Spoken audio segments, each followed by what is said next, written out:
आहे, हे जर तुम्ही समजून सांगितलं ना तर गोष्ट ठीक आहे. तुम्ही डायरेक्ट जाताय, डायरेक्ट न सांगता मालकाला बसवताय आणि वाटेला लागताय. त्यामुळे लोकांमध्ये संभ्रमही निर्माण होतोय आणि कायद्याची भीती दाखवताय. साहेब आणि मुळात पहिल्यांदा खालच्या ऑफिसला बसणाऱ्या माणसाला सांगा लोकांची संयमाने वागायला. त्यांची तक्रार आहेत तर त्या तक्रारीचं निवारण करणं तुमची जबाबदारी आहे. तुम्ही बसून गेले तरी याला माहिती आहे का मला माहिती नाही. तुम्हाला कल्पना देतात कुठला बसवायला जातो मीटर कुठला देतो. आता काय होतं सगळे भरपूर ठिकाणी असलं ना फक्त मला कल्पना असते पण एक्झॅक्ट लोकेशन ते मी कशाला विचारतोय. जशी तुम्हाला कल्पना देतात ना तशी त्या लोकांना पण दिली पाहिजे. उदाहरणार्थ एक कदाचित सगळीकडे 25 ठिकाणी बसवायचे असले तर ते कधी कधी तुम्हाला सांगत पण नसणार असं मला वाटतं. आता तुम्ही कशी एक बाजू हे करण्यासाठी तुम्ही सांगताय आपलं जाऊन द्यायला म्हणून. खरं ऍक्च्युली तुम्हाला पण सांगितलं पाहिजे. आज मी कुडाळ शहरातले हे 30 मीटर चेंज करायला जातोय तर त्या मालकांना 30 जणांना कळवलं पाहिजे उद्या आम्ही चेंज करणार आहे किंवा काय आहे. तर तुमचा कोण तसं काय सांगत नाही. डायरेक्ट येतो आणि आपल्या तसं आवाजावर घर तुम्हाला केल्यासारखं करतो आणि डायरेक्टच हे करून जातो ना.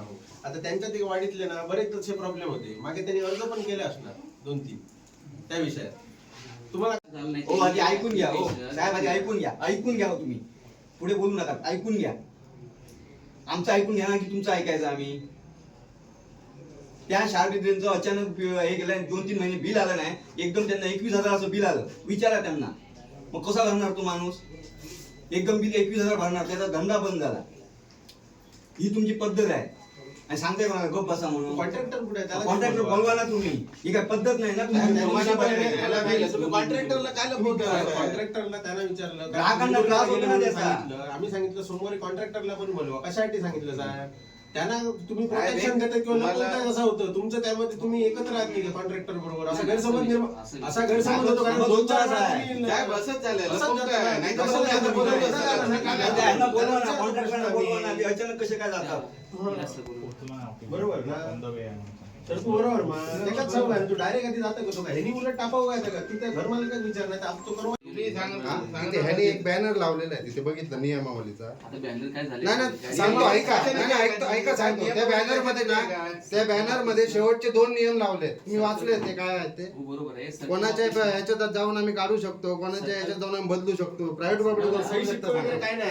एखाद्याने जर विनयभंगाची तक्रार जर दाखल केली तर कितक्याला पडेल तुम्हाला ते सांगा.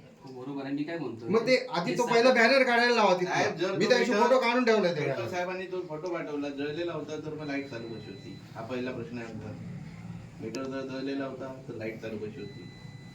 मीटर जळलेला असेल कसं फॉल्ट झालाय मीटर मध्ये काही ठिकाणी सप्लाय बरेच चालू राहील तुमचा इन फ्युचर नाही पण मलाही सांगा साहेब तुमच्या घरातल्या मीटरला समजा प्रॉब्लेम आला तर त्या प्रशासनाने तुमच्या संबंधित विभागाची जबाबदारी आहे की नाही तुमच्या घरातल्याला कळवून नंतर बदलायची. तुम्ही डायरेक्ट जाऊन बदलणार का तिथे? हुकुमशाही झाली हो. हुकुमशाही झाली. ती जी काय ट्रस्ट आहे त्यांची दारग्याची जी काय ट्रस्ट आहे तुम्ही तिथे जाऊन त्यांना कोणाला एकाला तरी सांगितलं का सांगा. विचारा. सांगितलेलं होतं मग ही चूक कोणाची आहे मला सांगा. सांगितलं होतं म्हणतात कोणाला सांगितलं नाही सांगितलं बोलवा ना तुम्ही. आम्ही 4 दिवस तेच सांगतोय.